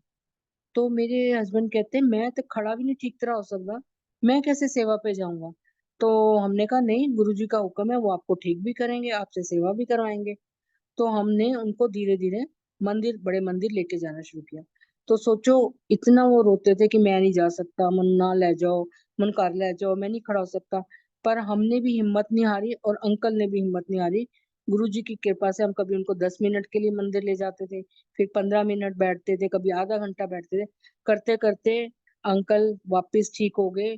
वापिस उनको पहले भी पहले गुरु जी बीमार होने से पहले वो समाधि के सामने लाइन वगैरह जैसे मैनेज करने के लिए सेवादार होते हैं, अंकल की वहां ड्यूटी होती थी, और रात को वो लंगर सर्व करते थे। फिर जब बीमारी होगी तो सब बंद हो गया, उसके बाद ठीक होके फिर से अंकल ने, जो कोऑर्डिनेटर अंकल थे, उन्होंने खुद से बोला कि वोरा साहब आ जाओ, चलो अपना कड़छियां संभालो, लंगर सर्व करो। मतलब कितनी दया है मालिक के दिल में कि बीमारी को ठीक भी करा लिया, वापिस मंदिर भी बुला लिया, स्ट्रेंथ भी दे दी, फिर से सेवा भी करा ली। सेवा करा ली और 7 साल अंकल बिल्कुल ठीक रहे। लेकिन जब कोविड आया, सेकेंड वाली वेव, उस टाइम कोविड तो नहीं हुआ अंकल को, लेकिन एक दिन सुबह उठे तो हम लोग, कोविड के दिनों में तो आपको पता मंदिर बंद था, कोई सेवा नहीं थी, जा ही नहीं सकते थे कहीं। तो हम लोग सुबह अमृत वेले में उठते थे और अपना मैं शबद कीर्तन जपजी साहब जो भी होता था 1-2 घंटे का वो करना और सुन के फिर मैं सो जाती थी, क्योंकि कुछ काम नहीं, कहीं आना नहीं जाना नहीं, आराम से पूरा दिन होता है, काम करते रहो। तो मेरे हस्बैंड ने फिर थोड़े दिन पहले मुझे कहना शुरू कर दिया कि तू ना जब फोन पे लगाती है ना तू अपने शबद कीर्तन, तो स्पीकर पे डाल दिया कर, मैं भी सुनूंगा। मुझे ना बड़ा अच्छा लगना शुरू हो गया, जबकि पहले नहीं सुनते थे, मैं ड्राइंग रूम में बैठ के सुनती थी कि भाई इनकी नींद ना खराब हो। तो अंकल कहते नहीं तू बेडरूम में बैठ और ये स्पीकर पे डाल दे, मैं भी सुनूंगा। तो मैं ऐसे करती थी, तो अंकल ने बड़े ध्यान से, बड़े प्यार से उन्होंने भी सुनना शुरू कर दिया। थोड़े दिन ऐसे बीते और जिस दिन अष्टमी का दिन था, सुबह हम लोग उठे और हमने शबद कीर्तन सुना, तो मेरे हस्बैंड बोलते हैं मैं ना चाय बना के लाता हूँ, पी ले तू भी साथ साथ, नहीं तो ना झोंका ना आए नींद का। क्योंकि सुबह का टाइम ऐसा होता है कि आपको नींद आती है। और वैसे भी जब भी आप कभी जाप करने बैठो या आप पाठ करने बैठो, कोई भी भक्ति करने बैठो, तो जो नेगेटिविटी होती है ना वो आपको भक्ति की तरफ जाने नहीं देती। तो उसमें सबसे बड़ी नींद ही है। वो नींद ऐसे आपको घेरती है, ऐसी माया डालती है आपके ऊपर, ताकि आप भक्ति से दूर हो जाओ, वो आगे नहीं पहुंचने देती आपको।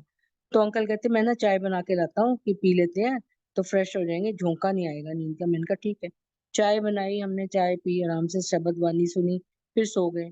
बस वो जब सोए हैं तो उस सोए सोए में गुरुजी उनको लेने आ गए, और सुबह उठे तो अंकल नहीं थे। और हम लोग तो मतलब घर के लोगों के लिए तो बहुत ये शॉकिंग बात है कि भाई रात को सुबह तक कोई ठीक है और अब है नहीं। तो वो मतलब सहन भी नहीं होती बातें, और यकीन नहीं आ रहा होता कि ये कैसे हो सकता है, ये हो ही नहीं सकता। तो हम लोग बहुत ज्यादा परेशान हो गए।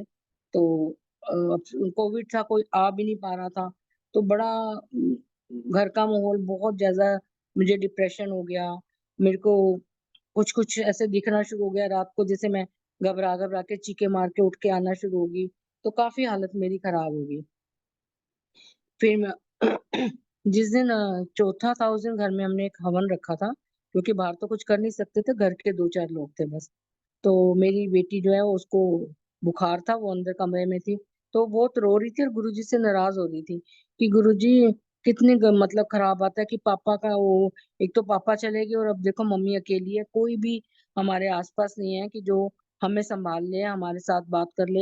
हम इतनी, हमारी संगत है इतनी, रिश्तेदारी पर कोई पहुंच नहीं पा रहा। तो वो जैसे गुरुजी को याद करते करते ध्यान में चली गई, तो उसने क्या देखा कि गुरुजी आए हैं हमारे घर, और गुरुजी ना साथ में पीछे बहुत अपने देवी देवताओं को लेके आए हैं, बहुत सारे। और गुरुजी खुद सोफे पे बैठ गए हैं, और सारे देवी देवताओं को गुरुजी ने बोला इन्हां नाल बैठ के हवन करो। तो वो पंडित जी थे और हम 2-4 लोग जो आहुतियां डाल रहे थे, वो सारे देवी देवताओं ने आहुतियां डाली। तो गुरुजी ने ये दिखाया कि तुसी कल्ले नहीं हो, मैं ਤੁਹਾਡੇ नाल हाँ। और गुरुजी ने फिर मेरी बेटी को दिखाया कि गुरुजी ने कहती पापा को गुरुजी ने सफेद कुर्ता पजामा पहनाया, और गुरुजी ने उनका हाथ पकड़ा, और पापा हंसते हंसते गुरुजी के साथ गए। और उसके कितने दिन तक गुरुजी ने मेरी दोनों बच्चों को बार बार दिखाया कि भाई वो मेरे पापा जो ਤੁਹਾਡੇ ने वो मेरे कोल ने, और बड़े खुश ने। और पापा ने भी बच्चों को बहुत बार दर्शन में बोला कि मैं हुन बड़ा खुश हाँ, ए बस मेरी हुन लास्ट जर्नी मैं गुरु जी कोल पहुंच गया वहां, मैं बहुत खुश हूँ। तो सोचो ऐसे भगवान हमें कहाँ मिलेंगे जो जीवन में भी हमारे साथ है और जीवन के बाद भी हमारा ध्यान रख रहे हैं। मतलब कहते ना कि जन्म मृत्यु के दाता गुरु जी हैं। ये तो मृत्यु के बाद भी संभालने वाले दाता हैं, इनसे बड़ा तो कोई हो ही नहीं सकता। हम सोच भी नहीं सकते। मैंने कितनी दुनिया भक्ति करती है, पूजा पाठ करती है, कितनों ने गुरु धारण किए होंगे, लेकिन कभी किसी को मैंने नहीं सुना कि ऐसे उनके गुरु जी ने उनको ऐसे दिखाया हो। और एक को नहीं, गुरु जी ने बहुत संगत को दिखाया है कि जो जो ऊपर गए हैं गुरु जी ने सबको अपनी शरण में रखा हुआ है, मतलब मुक्ति दी हुई है। इससे बड़ी चीज हम और क्या मांग सकते हैं, और हमारी लाइफ में इससे अच्छा और क्या हो सकता है। तो ये तो बहुत हमारे लोगों की किस्मत अच्छी है कि जो हम गुरु जी की शरण में आ गए हैं। और बस गुरु जी हमें हमेशा ऐसे अपनी शरण में रखें। कभी भी हमसे कोई गलती हो जाए गुरु जी माफ कर देना, क्योंकि कुछ समझ है नहीं हम लोगों को। हम कई बार कहते कुछ है करते कुछ है, तो हमारी कथनी और करनी में फर्क हो जाता है। तो वो जो बैलेंस है ना वो गुरुजी कर देते हैं, ठीक। और वो ही कर रहे हैं, वो ही करते रहेंगे। जैसे हम लोग ना बड़े मंदिर जब जाते थे, गुरुजी के चोला छोड़ने की बात बता रही हूँ। तो गुरुजी अपने उस पे बैठे हुए हैं, हमें दर्शन हुए कि गुरुजी अपने सिंहासन पे बैठे हुए हैं, और गुरुजी के जो संगत हॉल में बैठी हुई है, गुरुजी ने सबको एक एक दिया दिया हुआ है, ठीक है। किसी संगत के हाथ में बहुत बड़ा दिया है, किसी संगत के हाथ में छोटा दिया है, और बड़े वो सुंदर से दिए हैं, बड़े डेकोरेटिव हैं, और उनमें जोत जल रही है सब में। तो सारी संगत लेके खड़ी है, और किसी को समझ नहीं आ रहा कि भाई आज गुरुजी ने हमें ये जो दिए दिए हैं, इनका करना क्या है। तो फिर एक संगत की आंटी गुरुजी के पास जाती है और कहती है, गुरुजी भाई क्या करना है इनका। तो गुरुजी कहते हैं कि सॉरी, जोत देना, जोत जलाओ, आगे बढ़ के प्रकाश करो। और सोचो, वो कितने मतलब बहुत साल पहले ये बात दिखाई थी, और आज सोचो कोविड से ये जोत के साथ जोत जल रही है। ये जो इतने प्लेटफॉर्म गुरुजी ने बनाए हैं, जो इतनी पुरानी पुरानी संगत हमारे सामने आ रही है, ऐसे ऐसे सत्संग सुना रही है कि हम सोच भी नहीं सकते कि गुरुजी ऐसे भी करते होंगे, गुरुजी ने ऐसे भी किया था। इतनी ब्लेसिंग्स गुरुजी ने दी है। तो ये सब प्रकाश जो फैला रहे हैं, ये गुरुजी का मतलब गुरुजी की प्लानिंग है। ये कोई सत्संग खुद से नहीं कर सक रहा, ना सुन सक रहा है, ना ये जूम पे इतने प्लेटफॉर्म बने हैं, ना इतनी बुक्स आगे आ रही हैं। देखो गुरुजी ने अपने टाइम पे एक ही बुक लिखवाई थी, और मुझे याद है हम लोग तब जाते थे बड़े मंदिर, तो नीचे बेसमेंट थी, उसमें अंकल एक लिखते थे, और गुरुजी जिस जिस संगत को हुक्म देती थी, वो जा जाके अपने सत्संग उन अंकल को सुनाते थे, और अंकल फिर उसको अपनी लैंग्वेज में लिख के और फिर उसको फाइन करके इंग्लिश में सब करके वो प्रिंट हुई थी बाद में बुक, जो लाइट ऑफ डिविनिटी बनी है। तो हम लोग जाके जब वो अंकल आप जो जो अंकल अपने सत्संग सुनाते थे, हम सुनते थे कि अच्छा आज ये वाले अंकल आ रहे हैं, आज ये वाली आंटी आ रही है, आज ये आ रही है। तो ये तो गुरुजी को पता था, क्योंकि उस टाइम तो गुरुजी ने बिल्कुल मीडिया को मना किया होता। ना फोन पे बात होती थी, ना कोई टीवी पे, ना कोई किसी तरीके की कोई प्रमोशन नहीं होती थी। तो गुरुजी कहते थे रब नु प्रमोशन ना दी लोड़ नहीं होती है। तो गुरुजी कहते थे माउथ टू माउथ, अपने मुंह से जब आप किसी को सत्संग सुनाओगे, गुरुजी के बारे में बताओगे, वो आएगा, ऐसे करके संगत बढ़ेगी। और गुरुजी बोलते थे आने वाले टाइम में संगत दी लाइना लगन या दर्शन मुश्किल हो जाएंगे। और देखो गुरुजी की प्लानिंग, वो बुक्स हमारी कितनी हेल्प कर रही हैं। वो हर लैंग्वेज में बनी है, हर बंदे तक पहुंच रही हैं, हर कोई समझ सक रहा है। जिसको इंग्लिश नहीं आती, जिसको हिंदी नहीं आती, जिसको बंगाली आती है, जिसको जितनी भी लैंग्वेज है गुरुजी बनवा रहे हैं। तो ये दिए दिए थे ना ये गुरुजी ने कि जोत से जोत जलाओ, तो ये सब गुरुजी की ज्योति जल रही है, गुरुजी का प्रकाश फैल रहा है। इसमें किसी का भी कोई हाथ नहीं है, सब महाराज की प्लानिंग है, और वो करवा रहे हैं। और ब्लेसिंग हम सबको मिल रही है, करने वाले को, करवाने वाले को, जो मैनेज कर रहे हैं। सोचो वो कितनी मेहनत करते होंगे जो मैनेज कर रहे हैं। हर रोज अपना सुबह ऑफिस करने के बाद रोज शाम को सत्संग अरेंज करना, संगत को बुलाना कोई आसान काम है। पर गुरुजी की ब्लेसिंग है, गुरुजी करवा रहे हैं। और हम इतना शुक्रगुजार हैं कि हमें इतने अच्छे सत्संग सुनने को गुरुजी मिलते हैं। रोज शाम होती है हम लोग ऑन कर लेते हैं कि देखते हैं आज कौन कौन सा सत्संग है। फिर नेक्स्ट डे अपनी फ्रेंड्स को सबको सुनाते हैं कि रात को हमने ये सुना था, देखा हमने ये सुना था। तो वो एक से कितने दूर दूर तक वो संगत के थ्रू ब्लेसिंग्स गुरुजी भेज रहे हैं। गुरुजी ने जब अभी हमको जैसे चोला छोड़ने से पहले जो लास्ट हुक्म दिया था गुरुजी ने, वो गुरुजी ने मेरे हस्बैंड को बुलाया था। और गुरुजी एम्पायर स्टेट को जैसे मुड़ के अंदर जाते हैं, तो सीढ़ी के ऊपर जैसे एक जगह बनी हुई थी, जो अंदर की तरफ हॉल की तरफ गुरुजी पैर करके उस सीढ़ी पे बैठे थे। और गुरुजी ने मेरे अंकल को बोला कल आना आया कर, हैं, गड्डियां पार्क के, ट्रक पार्क के, कारा पार्क के संगत ले आया कर। तो गुरुजी चाहते थे कि ज्यादा से ज्यादा संगत आए, ज्यादा से ज्यादा लोगों को मैं ब्लेसिंग दूं, क्योंकि कलयुग इतना टफ है कि कलयुग में गुरुजी की ब्लेसिंग के बिना हमारा सबका गुजारा होना बड़ा मुश्किल था। और सारी संगत को गुरुजी चाहते थे, क्योंकि गुरुजी कहते थे घर दा ਇੱਕ ਬੰਦਾ ਵੀ ਆ ਜਾਏਗਾ ਤੇ ਤੁਹਾਡੇ ਸਾਰੇ ਘਰ ਨੂੰ ब्लेसिंग है, ਤੁਸੀਂ 7 कुल तक तार देंगे हो अपने। जितना आपका कनेक्शन है, आपके आगे के आगे 7 कुल, बहुत बड़ी बात होती है कि एक बंदे के आने से वो सब करें। तो इतनी ब्लेसिंग स्ट्रांग है गुरुजी की कि हम एक बंदे के थ्रू भी सब ब्लेस होते हैं। और गुरुजी ने फिर एक दिन मेरी बेटी को दिखाया कि गुरुजी के मंदिर में संगत आ रही है और सारी संगत ने सिर के ऊपर बर्तन रखे हैं और वो सारे बर्तन उल्टे रखे हुए हैं। किसी ने पतीला रखा हुआ है, किसी ने कढ़ाई रखी हुई है, किसी ने कटोरी रखी हुई है, पर सब उल्टी। और उन सब में मोरियां हैं, छेद हैं। और गुरुजी कह रहे हैं मेरी बेटी को देख किस तरह आ रही है संगत, है पुट्ठे पांडे रख के सिर ते आ रही है, ते ब्लेसिंग कित्थों ठहरेगी? सारी ब्लेसिंग तो इत्थे ही छोड़ जाएंगे, क्योंकि उल्टे बर्तन में कोई चीज थोड़ी टिकती है, आप कुछ भी डालोगे तो बह जाएगा।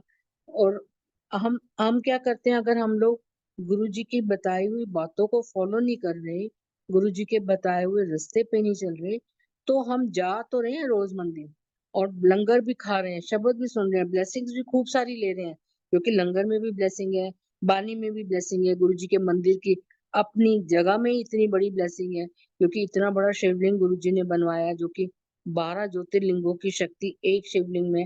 सोचो उसकी कितनी ऊर्जा होगी, कितनी उसका ऑरा स्ट्रांग होगा।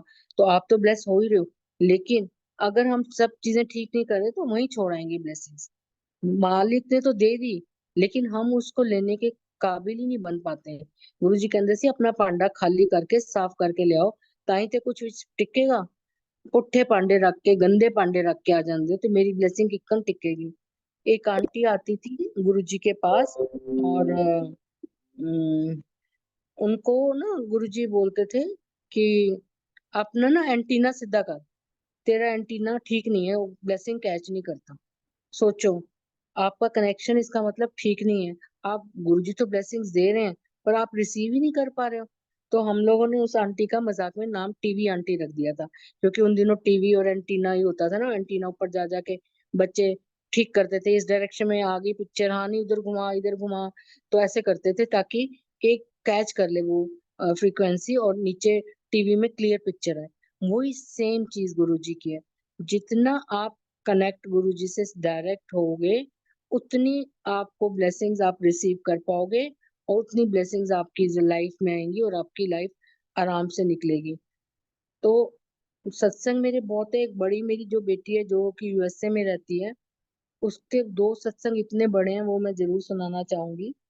आ, उसका एक सत्संग है कि गुरुजी ने जब वो लोग वहां गए तो उनके ऑफिस के सब लोगों को ये हुआ कि जी आप लोग अपने फॉर्म फिल करो, आप लोगों को ग्रीन कार्ड के लिए अप्लाई करो, तो आप लोगों को जल्दी से ग्रीन कार्ड मिल जाएगा। जबकि वहां पर ऐसे पर्सनली आप करो तो आपको सालों साल बीत जाते हैं, ग्रीन कार्ड नहीं मिलता। वो ऑफिस वाले ही करें तब भी काफी टाइम लगता है। तो काफी मतलब वो हो गया, हल्ला गुल्ला मच गया। और मेरे जो सन इन लॉ था उसका, उसको पता ही नहीं चला, तो उसने अप्लाई नहीं किया, फॉर्म ही नहीं भरा। तो बाद में हमने उसको, जैसे उसको पता चला, तो उन्होंने बोला जी पता नहीं आप कैसे रह गए, कोई बात नहीं, ये सब प्रोसीजर तो चलता रहता है, तो नेक्स्ट टाइम आप करना। तो मेरी डॉटर बड़ी परेशान होगी, कहती गुरुजी ऐसे कैसे हो गया? ऐसे तो मतलब सब कुछ कंप्यूटराइज्ड होता है, लोगों के नामों की लिस्ट होती है, ऐसे थोड़ी कि वर्बली कोई बंदा रह गया भाई, चलो कोई नहीं तो अगली बार आ जाए, ऐसे कैसे हो गया? ये तो मतलब मिस्टेक होने का कोई चांस ही नहीं होता। तो हमें क्यों नहीं ग्रीन कार्ड मिला? गुरुजी ऐसे कैसे हो गया? तो वो 2-3 दिन ना रोती रही। उन दिनों मैं भी वही थी। तो मैंने उसको बड़ा समझाया कि बेटी, जो गुरुजी की मर्जी होती है ना, हमें सबसे पहली बात तो ये कि उनकी रजा में राजी रहना चाहिए। नहीं देना चाहते तो कोई बहुत बड़ा रीजन होगा, हमारे लिए नहीं ठीक होगा ग्रीन कार्ड, हमें नहीं रखना चाहते होंगे गुरुजी ज्यादा, यूएस से वापस भेजना चाहते होंगे या किसी और कंट्री में भेजना चाहते होंगे। पर वो बच्चे हैं तो बच्चे, उनको कई बार बात जल्दी समझ नहीं आती। तो वो बड़ी रोती रही, नाराज रही गुरुजी से। तो एक दिन गुरुजी ने उसको दर्शन दिए और बोला कि रो रो के चीजा मंगते रहंदे हो, ਤੁਹਾਨੂੰ पता भी है ਤੁਹਾਡੇ ਵਾਸਤੇ ਕੀ ਚੰਗਾ ਹੈ। जब जब मैं देना होगा मैंने आपे पता है, रो रो के चीजा ना मंगिया करो। और गुरुजी ने उसको बोला ऐ सत्संग तू कल खड़े होकर सबनू सुनाई। तो सुबह उठी तो मेरी बेटी तो एकदम लाइट, एकदम नॉर्मल, रोना वोना सब बंद। कहती है मम्मी गुरुजी ने ऐसे ऐसे बोला है कि जो चीजें तुम्हारे लिए अच्छी नहीं है मैं वो नहीं दूंगा। तो देखो हम जबरदस्ती मैं मांग रही थी, अगर गुरुजी जबरदस्ती मांगी हुई चीज हम दे तो देते, पता नहीं आने वाले टाइम में हमारे लिए वो कितनी खराब साबित होती, फिर हम खुद ही पछताते। तो फिर उस दिन शाम को एक सत्संग में हमने जाना था, तो उस सत्संग में फिर मेरी बेटी ने ये सत्संग सबको सुनाया, गुरुजी से बहुत माफिया मांगी, गुरुजी माफ कर दो, हम नहीं आगे से आपसे कोई भी मांगना ही नहीं, गुरुजी से कुछ भी नहीं मांगना, जबरदस्ती तो बिल्कुल भी नहीं मांगना। आपके मन में क्या चल रहा है, आपको चाहिए क्या, आपकी प्रॉब्लम्स क्या है, वो सब जानते हैं। वो जो सृष्टि को संभाल के बैठे हैं, आपके एक बंदे को नहीं पहचानेंगे, आपके मन की नहीं जानेंगे, पर उनका टाइम है, उनकी प्रायोरिटी वो देते हैं कि आपको लाइफ में पहले किसकी जरूरत है। पहले लाइफ देते हैं, फिर हेल्थ देते हैं, फिर वेल्थ देते हैं। तो ऐसे गुरुजी की जो चीजें हैं वो सीक्वेंस ऐसे चलती है। हम लोग कहते हैं आ जाए, पहले पैसा आ जाए, कार कोठी आ जाए, हैं, हेल्थ चाहे बिगड़ जाए, बाद में हम फिर चाहे रोते हैं कि इतना पैसा आ गया, खा ही नहीं पा रहे, घूम ही नहीं पा रहे, 10 कारें बाहर खड़ी हैं, तो उसका हम क्या करेंगे। तो जिसको देनी है गुरुजी 10 क्या 20 भी देते हैं, क्योंकि गुरुजी को पता है इसकी हेल्थ भी ठीक है, इसकी लाइफ भी ठीक है, अब इसको वेल्थ देनी है। बहुत संगत ऐसी है जो जाती है गुरुजी के पास, कुछ महीने कुछ सालों में, मतलब हम सोच भी नहीं सकते वो कहाँ थे और कहाँ के कहाँ पहुंच जाते हैं, क्योंकि उनके बाकी चीजें क्लियर थी, सिर्फ एक पैसा नहीं था, वो दे दिया गुरुजी ने। लेकिन जैसे बहुत संगत है जिसको लाइफ की प्रॉब्लम है, हेल्थ की प्रॉब्लम है, घर में और बड़ी चीजों की प्रॉब्लम है, उसको तो गुरुजी पहले फिर उसकी प्रॉब्लम ठीक करेंगे ना। अब चोट पैर पे लगी है, तो बुखार की दवाई तो गुरुजी नहीं देंगे ना, पहले पैर ही ठीक करेंगे। तो वो गुरुजी के ऊपर छोड़ देना चाहिए हमें कि उनको हमारे को कब क्या देना है। तो फिर उसके बाद देखो गुरुजी ने उसको वहां पर अब रहते हुए कितने साल हो गए, अभी भी ग्रीन कार्ड नहीं हुआ ना। हम मांगते हैं, हम कहते हैं गुरुजी आपको जितने दिन रखना है, 1 मिनट भी हम एक्स्ट्रा नहीं रहेंगे, जिस दिन आपका हुक्म आएगा गुरुजी आपको जहाँ भेजना है भेज देना। लेकिन गुरुजी ने उसको अभी वहीं रखा हुआ है। उसके बाद गुरुजी ने उसको इतना बड़ा घर वहां ब्लेस करके दिया, जो कि हमारी औकात से बाहर था, वो गुरुजी ने खुद दिया उसको। और उसके बाद सबसे बड़ी बात ये हुई कि उसका, मेरी बेटी का 8 साल का बेटा है, अब तो बड़ा हो गया, 2 साल और 3 साल बड़ा हो गया, तब 8 साल का था। तो एक दिन उसको गुरुजी ने दर्शन दिए, और गुरुजी ने क्या दिखाया कि मेरी बेटी एक सत्संग में गई है, और वहां सत्संग में गुरुजी पिंक कलर का चोला पहन के अपने सिंहासन पे बैठे हैं, और गुरुजी देखते देखते एक छोटे बेबी बन जाते हैं, और उसी पिंक कपड़े में लपेटे हुए अपने आप को गुरुजी आके मेरी बेटी की गोदी में लेट जाते हैं, और उसका ड्रीम खत्म हो जाता है। फिर सुबह उसने मुझे फोन करके बोला कि मम्मी, तो बड़ा अमेजिंग दर्शन हुए हैं कि गुरुजी सॉरी छोटे बेबी बन के मेरी गोदी में है, इसका क्या मतलब होगा। तो मैंने कहा इसका मतलब तो हमें, मेरे को यही समझ आ रहा है कि गुरुजी देखो एक बेबी ब्लेस कर रहे हैं। तो कहती नहीं नहीं, मेरा बच्चा 8-9 साल का हो गया, अब दूसरा बच्चा कैसे संभालूंगी, ये है वो है। लेकिन जो, देखो हमारे शायद उस बच्चे के साथ कर्म बड़े जुड़े हुए हैं, जो हमने उसका करना है, या उसकी किस्मत से हमने आगे चलना है। उस सोल का उस घर में आने का क्या मतलब है, वो कितना जरूरी है, ये तो मालिक को पता है। क्योंकि जो कोई चीज गुरुजी खुद देते हैं ना, वो हमारा बहुत फायदे वाली चीज होती है। और जो चीज हम मांग मांग के लेते हैं, उसमें हमें नहीं समझ आती कि वो टेम्परेरी है या परमानेंट है। तो जो भी सोल गुरुजी देते हैं, गुरुजी कहते थे मैं सोल चुन के देना वा। तो ऐसे नहीं कि भाई वो बच्चा बड़ा होके आपको तंग करे या परेशान करे।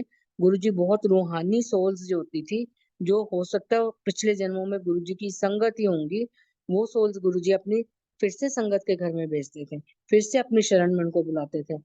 तो उसका, उसकी फिर जब बेटी उसने कंसीव कर लिया, प्रेगनेंसी में भी उसको जैसे जो जो काफी प्रॉब्लम्स आती रही, पर गुरुजी ने उसको बहुत दर्शन दिए, उसके बहुत सत्संग है कि वो गुरुजी ने दिखाया वो साथ है।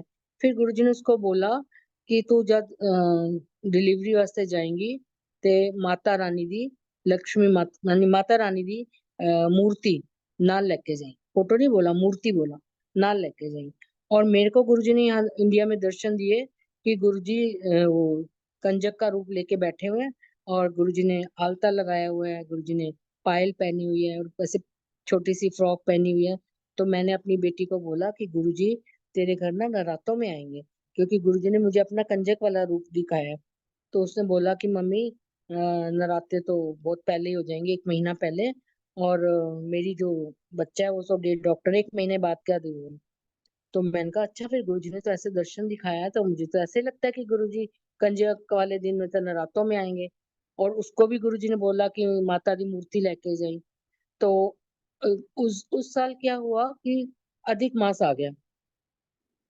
और जब अधिक मास आता है तो जो सारे फेस्टिवल्स होते हैं ना वो सारे मतलब स्लो हो जाते हैं, 1 महीना लेट होते हैं सारे।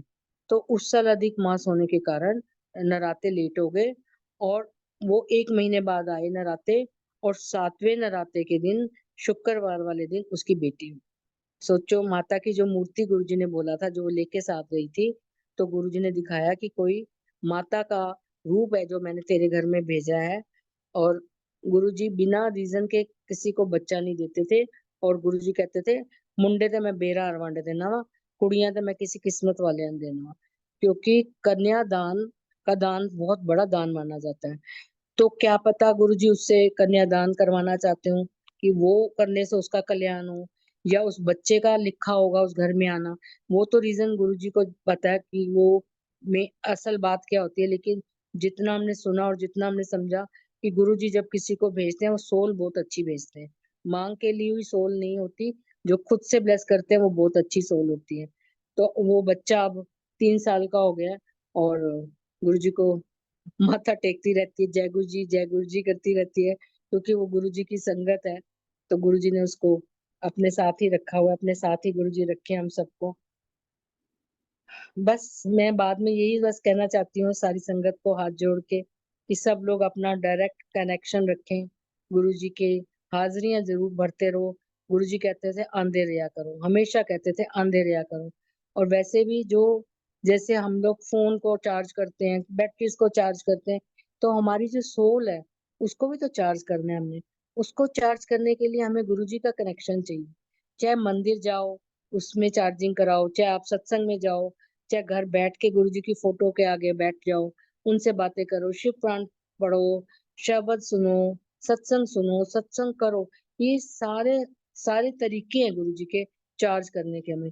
तो मंदिर जाते रहो, हाजिरी भरो, चार्जिंग करते रहो।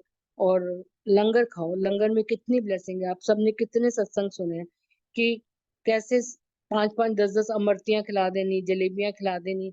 और अगले दिन गुरुजी कहते थे जाके अपनी शुगर टेस्ट करो, और शुगर ठीक निकलनी थी। तो हार्ट वालों को समोसे खिलाइए। कितना सत्संग आप लोगों ने सुना होगा कि सुबह सर्जरी और रात को गुरुजी 5-5 6-6 समोसे खिला रहे हैं। तो गुरुजी का ये सब खिलाने का एक तो गुरुजी दिखाते थे कि तुमने हुक्म माना कि नहीं। जो शुगर वाला डर गया कि ले मैंने तो शुगर है, मैं जलेबियां खा के मर ही ना जावा, उसने तो गुरुजी का पर विश्वास ही नहीं रखा, उसने हुक्म ही नहीं माना। तो सबसे पहले बात तो यही होती है कि हमने गुरुजी के ऊपर विश्वास अपना रखा, गुरुजी का हुक्म माना। और उसके बाद ब्लेसिंग्स तो मिलनी मिलनी है। पूरी जिंदगी के लिए वो प्रॉब्लम सॉल्व हो जाती थी। लोगों को वापस आई नहीं वो प्रॉब्लम्स जो उन्होंने गुरुजी ने ठीक करी। तो बस गुरुजी की रजा में राजी रहो। और सेवा, सिमरन, सत्संग में अपना जीवन बिताओ। बस बहुत बहुत शुक्राना मालिक का कि वो हम सबको ये सब बख्शते रहे। आप सबका भी संगत का बहुत बहुत शुक्राना है जिन्होंने आज सत्संग सुना। गुरुजी ने जिसको जो ब्लेसिंग जिस सत्संग के थ्रू देनी है जरूर दे दी होगी। जो बुलवाना होगा मेरे मुंह से, गुरुजी से अरदास करके बैठी थी, गुरुजी सत्संग करना आता नहीं है मुझे, जो बुलवाना है आप बुलवा देना, जो ब्लेसिंग्स आपने देनी है देना। तो बहुत बहुत संगत जी आपका शुक्राना है। गुरु जी का बहुत बहुत शुक्राना है। जय गुरु जी। जय गुरु जी महाराज। बहुत ही भाव पूर्वक आपके संग शेयरिंग रही है Shashi Bora aunty ji. Thank you uncle. बहुत ही मैसेजेस, मन ने अभी भी मन नहीं भरा आपके सत्संगों से, अभी मतलब वही है कि फिर सुनते रहें, सुनते रहें, सुनते रहें। और सारी बस। संगत ने बिल्कुल एकजुट होकर सुनते रही आपके संग शेयरिंग। बहुत हाँ ही जी। प्यारे तरीके से आपने सुनाई है। गुरु जी महाराज की कृपा आप सब पर, हम सब पर, गुरु परिवार पर बनी रहे। इसी के साथ ही अब हम गुरु जी महाराज से आज्ञा लेंगे।